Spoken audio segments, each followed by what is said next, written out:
स्वागत है दोस्तों आप सभी का मेरे YouTube channel teaching tricks tutorial में। और आज के इस वीडियो में हम हमारा सौरमंडल जो है सोलर सिस्टम, इसके बारे में डिटेल में बात करेंगे। सौरमंडल में कितने ग्रह हैं, कुल कितने उपग्रह इसके अंदर शामिल हैं, क्षुद्र ग्रह एस्टेरॉयड की जो एक पट्टी चलती है इसके अंदर से, उसी के बारे में भी हम बात करेंगे। तो देखें, काफ़ी इंटरेस्टिंग ये वीडियो होने वाला है और काफ़ी जानकारी आप लोगों को इससे मिल सकती है। बहुत सारे लगभग सभी तरह के कॉम्पिटिटिव एग्ज़ामों में ये पूछा जाता है और सभी के लिए काफ़ी इम्पोर्टेंट है। तो चलिए शुरू करते हैं आज के इस वीडियो को। सबसे पहले देखें, हमारा सूर्यमंडल जो है, हमारा सौरमंडल जो है वो सूर्य के 8 ग्रह, उपग्रह और क्षुद्र ग्रहों से मिलके बना है। ठीक है, तो इसके अंदर काफ़ी सारी चीज़ें इसके अंदर आएगी। अब ये जो है मिल्की वे गैलेक्सी की ओरियन भुजा में जो है स्थित है, यानी हमारा जो सौरमंडल है वो मिल्की वे गैलेक्सी के अंदर जो है स्थित है। अब देखें, हमारी आकाशगंगा जो है मिल्की वे, उसका जो आकार है वो सर्पिल आकार है, यानी हमारी जो आकाशगंगा है वो सर्पिल आकार की है। और उसके अंदर ये सूरज समेत इसके सभी ग्रह जो हैं उस आकाशगंगा के अंदर जो है ये चक्कर लगाते हैं। जैसा कि हम सभी जानते हैं कि हमारे ग्रह जो हैं हमारे सूर्य के चारों तरफ चक्कर लगाते हैं, और ठीक उसी तरीके से सूर्य अपने सभी ग्रहों सहित हमारी जो मिल्की वे गैलेक्सी है इसके अंदर उसके सभी तरफ, चारों तरफ जो है लगातार चक्कर लगा रहा है। अब देखें आगे, सूरज के बारे में यदि हम बात करें तो इसके अंदर जो है हीलियम और हाइड्रोजन अधिकतम होती है। हाइड्रोजन और फिर जो है हीलियम और नाभिकीय संलयन की प्रक्रिया जो है लगातार चलती रहती है, जिससे हमें अत्यधिक ऊर्जा और प्रकाश जो है प्राप्त लगातार होता रहता है। अब सबसे इम्पोर्टेंट बात देखें, सूर्य जो है एक तारा है। तो यहाँ पे आप लोगों को ध्यान रखना है, सूरज जो है वो एक तारा है जो कि एक मीडियम साइज़ का तारा है और पृथ्वी से लगभग ये 109 गुना बड़ा होता है। यानी सूरज जो है, जो भी रात्रि में हमें तारे नज़र आते हैं रात्रि के आकाश में, वह सभी तारे होते हैं और हमसे बहुत अत्यधिक दूरी पर वो स्थित होते हैं, इसलिए वो हमें रात में चमचमाते हुए नज़र आते हैं। ये सभी तारे दिन में भी उपस्थित होते हैं, लेकिन ये सूर्य की रोशनी में दिन में हमें नज़र नहीं आते। अब देखें, यदि हम बात करें सूरज की पृथ्वी से दूरी, तो हमारे सौरमंडल में अभी तक हमें ये मालूम है कि सिर्फ पृथ्वी पर ही जीवन मौजूद है। इसके अलावा और भी ग्रहों की जो है खोज की जा रही है। नए नए साइंटिस्ट अपने अपने तरीक़ों से नए ग्रहों को खोजने के प्रयास में लगातार जुड़े हुए हैं, तो उसके बारे में भी हम बात करेंगे। तो सबसे पहले देख लेते हैं कि हमारी सूर्य की पृथ्वी से दूरी कितनी है। तो हमारे सूर्य की पृथ्वी से जो दूरी है उसको हम नॉर्मल 15 करोड़ किलोमीटर जानते हैं, और ये जो है 15 करोड़ किलोमीटर अगर सही मान पूछा जाए तो ये 14.96 करोड़ किलोमीटर होती है। ये सूर्य का प्रकाश लगभग हमारी धरती तक पहुंचने में लगभग 8 मिनट 3 सेकंड का समय लेता है। इसको आप 8 मिनट 20 सेकंड भी लिख सकते हैं। तो ये मान जो है बिल्कुल फिक्स नहीं है, थोड़ा सा इसमें वायुमंडल में क्योंकि विभिन्न परतें होती है तो इसके अंदर थोड़ा बहुत फ़र्क जो है आ सकता है। अब देखें, उपसौर और अपसौर की स्थिति में कि जब सूरज पृथ्वी के नज़दीक होता है, जब पृथ्वी सूर्य के नज़दीक होती है तो उस कंडीशन को उपसौर कहते हैं।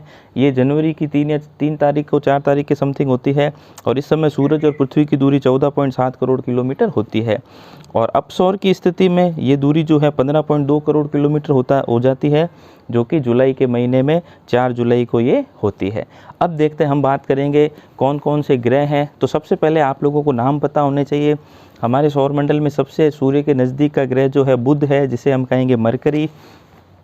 उसके बाद जो है शुक्र, इसे हम कहेंगे वीनस। वीनस के बाद हमारी अर्थ आ जाएगी और उसके बाद आ जाएगा मंगल। तो ये 4 जो ग्रह हैं ये स्थलीय ग्रह कहलाते हैं, बुध, शुक्र, पृथ्वी और मंगल।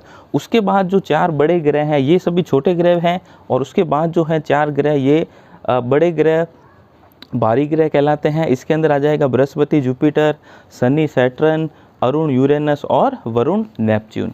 तो देखें, तो ये शुरू के 4 ग्रह मंगल और बृहस्पति के बीच में एक पत्थरों की, या हम कह सकते हैं कि उल्का पिंडों की एक एस्टेरॉयड क्षुद्र ग्रहों की एक पूरी पट्टी जो चलती है, ये देखें ये सूरज के चारों तरफ जो है ये उपस्थित होगी। तो ये भी पूछ सकते हैं एग्जाम में, मंगल और बृहस्पति ग्रह के बीच में जो है क्षुद्र ग्रह पट्टी जो है पाई जाती है, इसे ही एस्टेरॉइड्स भी कहते हैं। तो ये भी इंपॉर्टेंट क्वेश्चन है। अब देख लेते हैं ये 4 शुरू के ग्रह और बाद में जो है 4 ये बड़े ग्रह के बारे में हम एक एक के बारे में डिटेल में पढ़ने वाले हैं। तो काफ़ी इंटरेस्टिंग वीडियो है। तो सबसे पहले देखें बुध ग्रह। बुध जो है मरकरी, ये हमारे सौरमंडल का सबसे छोटा ग्रह है। सूर्य से अत्यधिक नज़दीक होने के कारण यहाँ वायुमंडल जो है अनुपस्थित होता है, यानी बुध ग्रह पे वायुमंडल जो है प्रेजेंट नहीं होता। इसलिए दिन जो है अत्यधिक गर्म होता है, रातें जो बर्फीली होती है। उपग्रह, इसका कोई उपग्रह नहीं है। अब यहाँ पे एक चीज़ ध्यान दीजिएगा, यहाँ पे ये जो ऊपर रेड कलर में लिखा है ये है परिक्रमण काल, यानी ये सूरज का चक्कर लगाने में 88 दिन का समय लेता है। यानी सबसे कम टाइम में यदि कोई ग्रह सूरज का चक्कर लगाता है तो वो बुध है। वो सिर्फ 88 डेज में जो है सूरज का चक्कर लगा देता है। और हमारी पृथ्वी को सूरज का चक्कर लगाने में 365.256 दिन का समय लगता है, जिसे हम 1 साल के नाम से जानते हैं। तो बुध जो है सिर्फ 88 दिनों में सूरज का चक्कर लगाता है। और ये अपने अक्ष पर, देखो यहाँ पे एक लाइन लिखी है, ये अपने अक्ष पर 59 डेज में घूमता है। यानी हमारी पृथ्वी जो अपने अक्ष पर 24 घंटे में अपने धुरी पर जो है घूमती है, जिससे दिन और रात होते हैं, तो बुध जो है 59 डेज के अंदर जो है अपने अक्ष पर घूमता है। तो इसका मतलब क्या हुआ? इसका मतलब ये हुआ कि सूरज के सामने इसकी सतह एक तरफ की अधिकतम समय तक वही रहती है, इसलिए इसका एक तरफ का तापमान बहुत ज़्यादा होता है और दूसरी तरफ अत्यधिक क्या होती है? ठंड होती है। अब देखें, एक कंफ्यूजन यहाँ पे भी होता है। सभी लोग जैसा कि देख पा रहे हैं कि बुध ग्रह सूरज के अत्यधिक नज़दीक है, तो ज़्यादातर लोगों के दिमाग में ये आता है कि सबसे अत्यधिक गर्म ग्रह जो है वो बुध होगा, जबकि ऐसा नहीं है। अत्यधिक ग्रह जो सबसे गर्म ग्रह जो है वो शुक्र यहाँ पे होगा। तो बुध देखें, क्योंकि वायुमंडल नहीं होता, दिन अत्यधिक गर्म होते हैं, रातें बर्फीली होती है, क्योंकि सूरज का ये अपने अक्ष पे घूमने में 59 दिनों का समय लगाता है, तो इसलिए जो है एक ही सतह सूरज के सामने रहेगी और वो अत्यधिक गर्म रहेगी। सूर्य का निकटतम ग्रह है। सूर्योदय से पहले और सूर्यास्त के बाद इसे क्षितिज पे देखा जा सकता है। क्योंकि अत्यधिक छोटा है तो इसको देखने में थोड़ी समस्या जो है आ सकती है, इसलिए सूर्योदय से पहले और सूर्यास्त के बाद में हम इसको बिल्कुल एक डॉट के रूप में सूरज के आगे जो है हम इसे हमारी नग्न आँखों से देख सकते हैं। इसके बाद देखें, हम बात करते हैं नेक्स्ट शुक्र ग्रह की वीनस। तो ये भी काफ़ी इम्पोर्टेंट है। ये सूरज का चक्कर लगाने में 224.7 यानी लगभग 225 दिन का ये समय लेता है। लेकिन यहाँ पे एक चीज़ ध्यान देना, यहाँ पे बुध ग्रह जो है पश्चिम से पूर्व, यानी सभी ग्रह जो है पश्चिम से पूर्व दिशा में जो है चक्कर लगाते हैं, यानी कि वेस्ट से ईस्ट की तरफ जो है सभी ग्रह चक्कर लगाते हैं। लेकिन शुक्र जो है वो पूर्व से पश्चिम दिशा में की तरफ जो है अपने अक्ष पर सूरज के चारों तरफ पूर्व से पश्चिम दिशा के अंदर जो है परिक्रमण करती है। अब यहाँ पे देखें, ये 243 दिन के अंदर जो है सूरज के चारों तरफ अपने अक्ष पर जो है घूमती है। यानी सूरज का चक्कर लगाने में इसको 225 दिन का समय लगता है, लेकिन अपने अक्ष पर घूमने में इसको 243 दिन का समय लगता है। यानी वहाँ का एक दिन 1 साल से भी बड़ा होता है। तो ये काफ़ी इंटरेस्टिंग चीज़ है यहाँ पे शुक्र के बारे में, क्योंकि इसको अपने अक्ष पर घूमने में 243 दिन का समय लगता है और सूरज के चारों तरफ चक्कर लगाने में इसको 225 दिन का समय लगभग लगता है। तो यहाँ पे आप लोगों को ये चीज़ ध्यान रखनी है, ये काफ़ी इंपॉर्टेंट यहाँ पे पॉइंट है। अब देखें, यहाँ पे सल्फ्यूरिक एसिड के बादल हैं और CO2 के घने बादलों का एक पूरा वातावरण यहाँ पे पाया जाता है। सबसे चमकदार ग्रह है, इसको भोर व सांझ का तारा भी कहते हैं और पृथ्वी के लगभग बराबर होने के कारण इसको पृथ्वी की बहन भी कहते हैं। कार्बन डाइऑक्साइड की मात्रा यहाँ पे अत्यधिक होती है 95-96% तक, और ये सर्वाधिक गर्म ग्रह है। इसको भी इम्पोर्टेंट करें, यहाँ का टेम्परेचर जो है 462 डिग्री सेंटीग्रेड तक होता है। अब इसको ग्रीन हाउस ग्रह भी कहते हैं, क्योंकि कार्बन डाइऑक्साइड की अत्यधिक मात्रा होने के कारण जो सूरज का प्रकाश शुक्र तक जाता है, वहाँ का वायुमंडल उसे वहीं पर रोक लेता है और ग्रीन हाउस का प्रभाव यहाँ पे सर्वाधिक होता है। तो ये भी आप लोगों के लिए इम्पोर्टेंट है। अब देखें, ये शुक्र के बारे में हमने 3-4 पॉइंट जो है इंपॉर्टेंट जो है बताए, और सबसे इम्पोर्टेंट पॉइंट जो है शुक्र ग्रह और अरुण ग्रह पूर्व से पश्चिम दिशा के अंदर जो है सूरज का चक्कर लगाते हैं। तो ये भी काफ़ी इम्पोर्टेंट पॉइंट है। अब ये चंद्रमा के बाद सर्वाधिक चमकीला है। अगर रात्रि के आकाश में देखा जाए तो शुक्र ग्रह, क्योंकि रात में जो है चंद्रमा सर्वाधिक चमकीला होता है, और चंद्रमा अगर नहीं है तो उसके बाद ये जो है सर्वाधिक चमकीला ग्रह क्या होगा? शुक्र होगा। और चंद्रमा जो है हमारी पृथ्वी का एक प्राकृतिक उपग्रह है। इसके बाद हम बात करते हैं पृथ्वी की। तो पृथ्वी जो है, अब ये भी क्वेश्चन कई बार पूछा जाता है कि पृथ्वी पर ही जीवन मौजूद क्यों है? तो यहाँ पे हम कह सकते हैं कि सूर्य और पृथ्वी के बीच की दूरी जो है आदर्श दूरी मानी जाती है, और इसी की वजह से जो है पृथ्वी पर जीवन जो है मौजूद है। और फिर पृथ्वी अपने अक्ष पर भी घूमती है और सूरज के चारों तरफ परिक्रमण भी करती है, इसलिए यहाँ पे दिन और रात जो मौसम जो है बदलता रहता है, ऋतुएं चेंज होती है, यहाँ पे जल की भी उपस्थिति है। काफ़ी सारे पॉइंट जो है इसके अंदर हम बात कर सकते हैं। अब देखें, इसके अंदर बात करेंगे 24 घंटे में पृथ्वी अपने अक्ष पे घूमेगी और 365.25 है, यानी लगभग 365 से ही 1/2 दिन में ये सूरज का जो है चक्कर लगाती है, जिसको हम एक साल के नाम से जानते हैं। नेक्स्ट हम बात करेंगे मंगल ग्रह की, तो ये भी काफ़ी इम्पोर्टेंट है, काफ़ी इंटरेस्टिंग जो है मंगल ग्रह के बारे में हम देखेंगे पॉइंट। तो सबसे पहले देखें, मंगल ग्रह जो है यहाँ पे मिट्टी में आयरन ऑक्साइड के कारण, मिट्टी के अंदर आयरन ऑक्साइड पाया जाता है, इस कारण जो है यहाँ इसका रंग जो है लाल नज़र आता है, इसलिए इसको लाल ग्रह के नाम से भी जाना जाता है। तो ये भी इम्पोर्टेंट है। अब देखें, मंगल के बारे में काफ़ी सारे पॉइंट हैं। तो इसके 2 प्राकृतिक उपग्रह फोबोस और डीमोस हैं। ये dark, dusty and irregular shape होते हैं, यानी आकार में अनियमित हैं। फिर देखें, यहाँ पे सबसे ऊंचा पर्वत, ये भी काफ़ी इंपॉर्टेंट है, ओलंपस मॉन्स, या फिर इसका पहले का नाम निक्स ओलंपिया भी था, बहुत पहले ये खोज लिया गया था, तब इसे निक्स ओलंपिया के नाम से जानते थे, वर्तमान में इसे ओलंपस मॉन्स के नाम से जानते हैं। माउंट एवरेस्ट से भी लगभग 3 गुना ऊंचा है। यहाँ पे देखो, माउंट एवरेस्ट से भी ये कितना ऊंचा है, 3 गुना अधिक ऊंचा है। यहाँ जीवन की संभावना है, यानी मंगल ग्रह पृथ्वी के बाद एकमात्र ऐसा ग्रह है जहाँ पे जीवन की पॉसिबिलिटीज है, तो वो कौन सा है, मंगल या मार्स। अब देखें, यहाँ कपकपा देने वाली ठंड पड़ती है, धूल भरी आंधी का बवंडर उठता रहता है, और गर्मियों में तापमान 30 से 50 डिग्री सेंटीग्रेड तक, और सर्दियों में यहाँ पे तापमान अत्यधिक कम हो जाता है, जो -133 डिग्री तक चला जाता है। CO2 सर्वाधिक होती है यहाँ पे, ऑक्सीजन बिल्कुल 0.13% है, यानी ऑक्सीजन की मात्रा बिल्कुल ही कम है, और गुरुत्वाकर्षण पृथ्वी से काफ़ी कम होता है, और आयतन पृथ्वी का आयतन से लगभग 10 गुना तक कम होता है मंगल ग्रह पे। अब देखें, यहाँ पे एक और इंटरेस्टिंग चीज़ बताएं, तो मंगल ग्रह के ऊपर भारत ने अपना एक अभियान भेजा था, जिसको मंगलयान या मॉम के नाम से जानते हैं, मंगल कक्षीय अभियान, इंग्लिश में हम कहेंगे मार्स ऑर्बिटल मिशन। ये जो है 5 नवंबर 2013 को इसरो के द्वारा भेजा गया था, और ये मंगल पे पहुंचा 24 सितंबर 2014 को। तो जैसे ही इसके साथ ही भारत दुनिया का पहला ऐसा देश बन गया जिसने बहुत ही कम लागत में और पहले ही प्रयास में ये कारनामा जो है कर दिखाया। तो हम भारतीय लोगों के लिए काफ़ी गर्व की बात है ये, कि हमारे जो अंतरिक्ष अनुसंधान एजेंसी है इसरो ने, इसके द्वारा जो है मंगल ग्रह को पहले ही प्रयास में मंगल ग्रह तक भेज दिया गया था। अब देखें, इससे सफलता प्राप्त की, और मिशन मंगलयान मंगल के वातावरण में जो है मीथेन गैस की मात्रा का पता लगाएगा।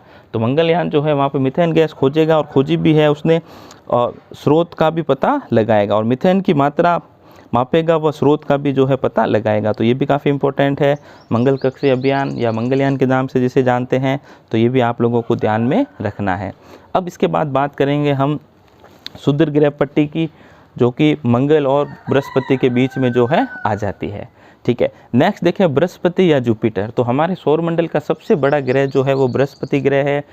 अब ये चारों भारी ग्रह जो हैं इनके अंदर देखो, ये छोटे जो 4 ग्रह हैं ये तो चट्टानों से और बाकी चीज़ों से बने हैं, तो भारी हैं, और ये बड़े जो ग्रह हैं ये अधिकतम गैसों का वातावरण इसके अंदर पाया जाता है। तो बृहस्पति जो है, जिसको जुपिटर कहते हैं, सबसे बड़ा ग्रह है।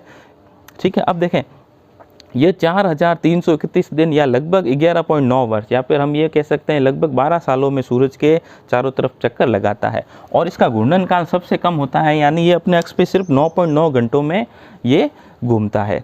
ठीक है, तो ये भी आप लोगों को ध्यान रखना है। फिर देखें, बृहस्पति के ऊपर 4 उपग्रह जो हैं, जिनको गैलीलियन उपग्रहों के नाम से या गैलीलियन चंद्रमा के नाम से जाना जाता है। गैलीलियो ने इनकी खोज की थी लगभग जनवरी 1610 के अंदर। तो ये चारों जो उपग्रह हैं, इनमें आयो, यूरोपा, गैनीमीड और कैलिस्टो के नाम जो है आएंगे, तो ये भी काफ़ी इंपॉर्टेंट है। अब देखें, गैनीमीड जो है हमारे सौरमंडल का सबसे बड़ा उपग्रह है। तो देखिए, यहाँ पे एक चीज़ सामने आती है कि शनि का एक उपग्रह है टाइटन, इसको सबसे बड़ा उपग्रह जो है, काफ़ी सारी जगह पे इसको लिखा गया है, लेकिन अगर हम थोड़ा डिटेल में जाएं तो अभी जो है सबसे बड़ा उपग्रह जो है गैनीमीड विशाल उपग्रह जो है कहलाएगा, क्योंकि देखें ये बुध से भी लगभग 8% बड़ा है। तो यहाँ पे इस चीज़ को मैंने मेंशन किया है, आप देख सकते हैं बुध ग्रह का व्यास 4879 किलोमीटर है, और गैनीमीड का जो व्यास है वो 5268 किलोमीटर है। तो जो कंफ्यूजन क्रिएट होता है वो होता है टाइटन में। तो टाइटन जो कि शनि का उपग्रह है, इसका व्यास 5149.5 किलोमीटर है। तो वर्तमान में सबसे बड़ा उपग्रह अगर पूछा जाएगा तो वो क्या होगा, गैनीमीड। सेकेंड नंबर पे शनि का आ जाएगा, जिसको हम कहेंगे टाइटन। अब देखें, बृहस्पति ग्रह पे कुल उपग्रहों की संख्या जो है अभी वर्तमान में जो है 79 है। ठीक है। अब देखें, यहाँ पे हाइड्रोजन, हीलियम, अमोनिया और मीथेन प्रमुखता से गैसें जो है पाई जाती है। अब देखें, चंद्रमा शुक्र के बाद सर्वाधिक चमकीला रात के आकाश में जो है बुध ग्रह, बृहस्पति ग्रह जो है होता है, जिसको हम जुपिटर ग्रह कहते हैं। विशालतम व सबसे भारी है। इसका द्रव्यमान सारे ग्रहों के द्रव्यमान से 2.5 गुना ज़्यादा है। यानी इसका द्रव्यमान यदि बाकी सारे ग्रहों को मिला दिया जाए तब भी उससे 2.5 गुना ज़्यादा है। ठीक है। और यूरोपा उपग्रह जो है, इसका वहाँ पे पानी की संभावना भी देखी गई है। अब देखें, बृहस्पति ग्रह पे एक प्रसिद्ध लाल धब्बा है जो वास्तव में अशांत बादलों के घेरे में स्थित विशाल चक्रवात है। तो ये भी कई बार पूछा जाता है कि बृहस्पति ग्रह का प्रसिद्ध लाल धब्बा जो है क्या है। तो ये एक अशांत बादलों के घेरे में स्थित विशाल चक्रवात है। तो ये आप लोगों को ध्यान रखना है। और सबसे कम इसका घूर्णन काल होता है, यानी 9.9 घंटे में ये अपने अक्ष पे जो है घूम जाता है। और सर्वाधिक जो है घूर्णन काल जो अगर पूछा जाए तो वो होगा शुक्र का, जिसको 243 दिन लगते हैं अपने अक्ष पर पूरा घूमने में। ठीक है। नेक्स्ट देखें, इसके बाद आ जाएगा शनि या सैटर्न। तो ये भी काफ़ी फेमस है अपने वलय के लिए। पीले रंग का ये होता है, सबसे कम सघन होता है, पानी से भी हल्का। अब इसका जो सबसे बड़ा उपग्रह है वो टाइटन है, बुध से भी बड़ा है। ये भी जो है बुध के लगभग बराबर या बुध से बड़ा हम इसको कह सकते हैं। नाइट्रोजन गैस का वायुमंडल है इसके अंदर। सर्पीली तरंगों की पेटियाँ इसके अंदर पाई जाती है। और 7 वलय जो है शनि के चारों तरफ जो है पाई जाती है। दिखने में ये बहुत ही सुंदर नज़र आता है। फिर देखें, अभी इसमें 20 नए उपग्रहों को खोजा गया है। तो वर्तमान में सर्वाधिक उपग्रह अगर किसी के हैं तो वो हैं शनि के, जो कि 62 + 20 82 हो गए हैं। और बृहस्पति के अगर देखा जाए तो वो है 79। तो ये भी काफ़ी इंपॉर्टेंट क्वेश्चन है कि इससे पहले जो है बृहस्पति के सर्वाधिक उपग्रह थे, अब जो है शनि के सर्वाधिक उपग्रह हैं। मुख्य उपग्रह इसका फोबे, टेथिस और मीमांस है। तो ये कुछ डाटा हैं जो हर कुछ टाइम के बाद जो है चेंज होते रहते हैं। तो इनमें काफ़ी कंफ्यूजन क्रिएट होता है। तो ये जो है आप नए अपडेट के साथ आपको जुड़े रहना चाहिए इसके लिए। तो शनि ग्रह लगभग 29.5 वर्ष में सूरज के चक्कर लगाएगा और इसका जो घूर्णन काल है वो 10.7 घंटे होता है। इसके बाद देखें, हम बात करेंगे अरुण ग्रह की। तो शनि के बाद जो है अरुण ग्रह आएगा। अरुण ग्रह जो है लगभग 84 वर्ष में या 30,589 दिनों में सूरज का चक्कर लगाएगा। अब देखें, यहाँ पे भी एक चीज़ आई, एक तो शुक्र की बात की थी हमने, और अरुण भी पूर्व से पश्चिम की तरफ घूमता है, चक्कर लगाता है। तो ये भी इम्पोर्टेंट आप लोगों को ध्यान रखना। एक तो शुक्र ग्रह और एक अरुण ग्रह। ठीक है। तो यहाँ पे भी देखो, मैंने -17.2 घंटे लिखा था और यहाँ पे भी -243 डेज जो यहाँ पे लिखा है। अब देखें, यहाँ पे एक इम्पोर्टेंट चीज़ आती है कि ये अपने अक्ष पर 82 डिग्री तक झुका हुआ है, इसलिए ये लुढ़कता हुआ सा नज़र आता है। इसके भी जो है 5 वलय पाई जाती है, 27 उपग्रह हैं। अब देखें, यहाँ पे एक इंटरेस्टिंग चीज़ आप लोगों को बताता हूँ। ये पहला ग्रह है जिसको विलियम हर्शले द्वारा 1781 में दूरबीन से खोजा गया था। तो ये भी क्वेश्चन पूछते हैं कि दूरबीन से खोजे गए 2 ग्रह कौन से हैं, तो वो जाएगा अरुण और वरुण। तो इसको विलियम हर्शले ने 1781 में दूरबीन से खोजा था। तो इसको आप इम्पोर्टेंट कर लें। ठीक है। अब देखें, इसको लेटा हुआ ग्रह भी कहते हैं, क्योंकि इसका झुकाव जो है वो अत्यधिक होता है, इसलिए लेटा हुआ सा नज़र आता है और अपने अक्ष पे गति करते समय ये लुढ़कता हुआ सा दिखाई देता है, इसलिए इसको लेटा हुआ ग्रह भी कहेंगे। अब देखें, यहाँ पे बर्फीली हाइड्रोजन, हीलियम व मीथेन का बना वातावरण है। ईस्ट से वेस्ट, जैसे कि मैंने पहले ही आपको बताया था, पूर्व से पश्चिम दिशा के अंदर ये घूमेगा, ईस्ट से वेस्ट। तो ये भी आप लोगों को ध्यान रखना है। ठीक है। तो ये काफ़ी इंपॉर्टेंट कुछ पॉइंट है जो कि अरुण के बारे में है। और सबसे लास्ट में जो हमारे सौरमंडल का सौर परिवार का ग्रह है वो है वरुण या नेपच्यून। इसको बर्फीला ग्रह के नाम से जानते हैं। अब ये सर्वाधिक समय लगाता है सूरज का परिक्रमण करने में। इसको लगभग 164 वर्ष या लगभग 59,800 दिन का समय लगता है। और ये अपने अक्ष पे 16.1 घंटे के अंदर ये जो अपने अक्ष पे घूर्णन करेगा। अब देखें, जॉन गैले, जॉन कॉच एडम्स और उर्बेन ली वेरियस को इसका खोजकर्ता माना जाता है। तो ये भी इम्पोर्टेंट है। 13 इसके उपग्रह हैं और नग्न नेत्रों से नहीं देखा जा सकता, यानी हम बगैर किसी दूरबीन या किसी सहायता के हम इसे नहीं देख पाएंगे। ठीक है, तो ये दूरबीन से खोजे गए 2 ग्रह अगर पूछा जाए तो वरुण और अरुण। अब बात करते हैं हम प्लूटो या यम ग्रह की। तो प्लूटो जो है वो पहले 2006 से पहले तक हमारे सौरमंडल का हिस्सा था, तब 9 ग्रह जो हैं कहे जाते थे। तो प्लूटो को 2006 के अंदर अंतर्राष्ट्रीय खगोलीय संघ ने जो है ग्रह की श्रेणी से हटा दिया। तो यहाँ पे एक इंटरेस्टिंग चीज़ है, आप ही ध्यान रखिएगा कि ग्रह की परिभाषा उन्होंने ये दी कि ग्रह जो जिनका खुद का जो है प्रकाश नहीं होता, यानी जो सूर्य के प्रकाश के ऊपर जो डिपेंड रहते हैं। अब देखें, अब यहाँ पे इम्पोर्टेंट चीज़ ये है कि वो जो उसका परिक्रमण पथ होता है, जो सूरज के चारों तरफ परिक्रमण का जो पथ होता है वह जो है अतिव्यापित नहीं होना चाहिए। यानी हम ये कह सकते हैं कि प्लूटो जो है 9वां ग्रह है, अब इसको बौने ग्रह की श्रेणी में रखा गया है, यानी अब इसको ग्रह नहीं कह के बौना ग्रह कहा गया है। क्यों? क्योंकि ये जो है 249 वर्ष में सूर्य का चक्कर लगाता है और उसके 249 ईयर्स के अंदर 20 साल जो है ये वरुण से पहले आ जाता है। यानी कि इसका जो मार्ग है सूरज के चारों तरफ चक्कर लगाने का वो फिक्स नहीं है, यानी ये अपनी कक्षा छोड़ के वरुण की कक्षा से भी पहले आ जाता है, लगभग 20 साल के समय तक। इसलिए इसे जो है अब ग्रह की श्रेणी में नहीं रखा गया है। अब इसके बाद जो है बौने ग्रह के 2 और नाम अगर पूछे जाए तो एरीज और सीरीज ग्रह जो हैं 2 और बौने ग्रह के नाम जो हैं आप बता सकते हैं। तो काफ़ी सारी जानकारी मैंने एक ही बार में आप लोगों को बताने की कोशिश की है, तो काफ़ी इंटरेस्टिंग सा ये टॉपिक लगभग है आप सभी लोगों के लिए।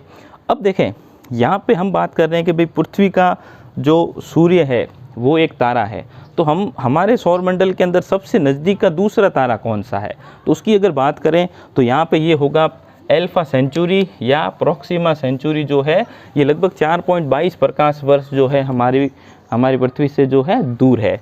तो इसको प्रोक्सिमा सेंचुरी या अल्फा सेंचुरी के नाम से भी जाना जाता है। ये भी जो है एक तारा है जो लगभग 4.22 प्रकाश वर्ष दूर है। अब देखिए प्रकाश वर्ष क्या होता है।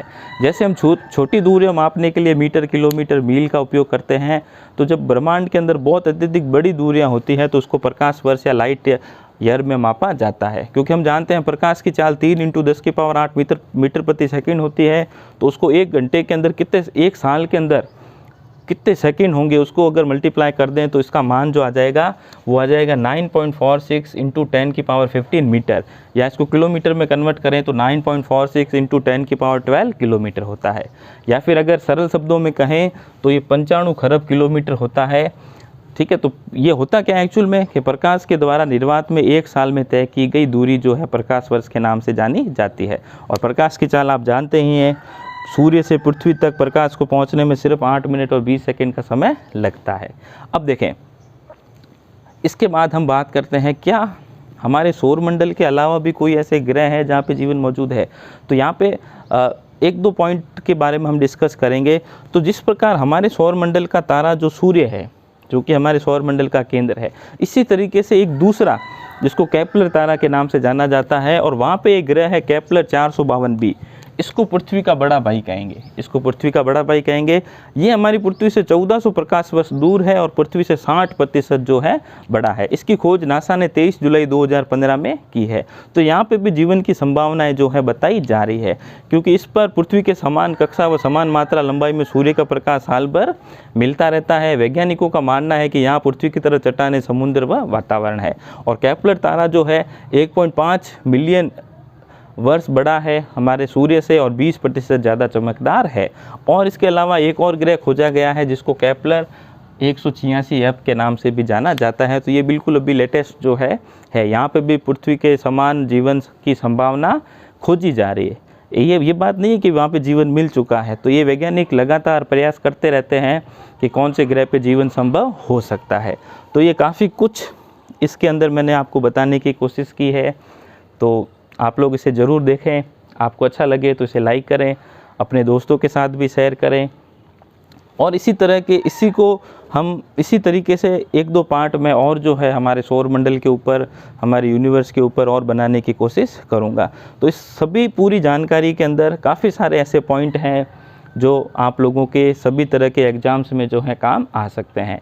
या कोई भी विद्यार्थी स्कूल लेवल पे भी क्यों ना हो, या फिर वो प्रतियोगी परीक्षाओं की भी तैयारी कर रहा हो, तो उन सभी के लिए ये जो काफ़ी इम्पोर्टेंट जो है टॉपिक है। और काफ़ी सारे सवाल जो हैं इसमें से जो है पूछे जाते हैं।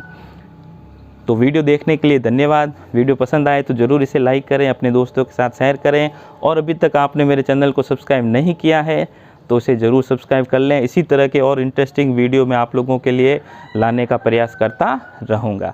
तो एक बार लास्ट में फिर से एक बार बता दूं, हमारा ब्रह्मांड जो है, यूनिवर्स जो है, वो इतना बड़ा है कि जिसकी हम कल्पना भी नहीं कर सकते। ये तो सिर्फ उसका एक छोटा सा पार्ट है, क्योंकि हमारे ब्रह्मांड के अंदर करोड़ों आकाश गंगाएं हैं, और करोड़ों आकाश गंगाओं में करोड़ों अरबों आकाश गंगाएं हैं। अरबों आकाश गंगाओं में ऐसे करोड़ों अरबों सौर मंडल और सौर परिवार जो हैं उपस्थित हो सकते हैं। तो हम तो पूरा बिल्कुल इसका एक छोटा सा पार्ट जो है तो काफ़ी कुछ ब्रह्मांड के अंदर ऐसा है जिनकी जानकारी हमें नहीं है, और वैज्ञानिक भी जिनके बारे में अभी तक नहीं खोज पाए हैं, तो उनके प्रयास जो हैं लगातार जारी हैं। तो वीडियो पूरा देखने के लिए एक बार फिर से आप लोगों का धन्यवाद। पसंद आए तो ज़रूर इसे लाइक करें और अपने दोस्तों के साथ शेयर करें।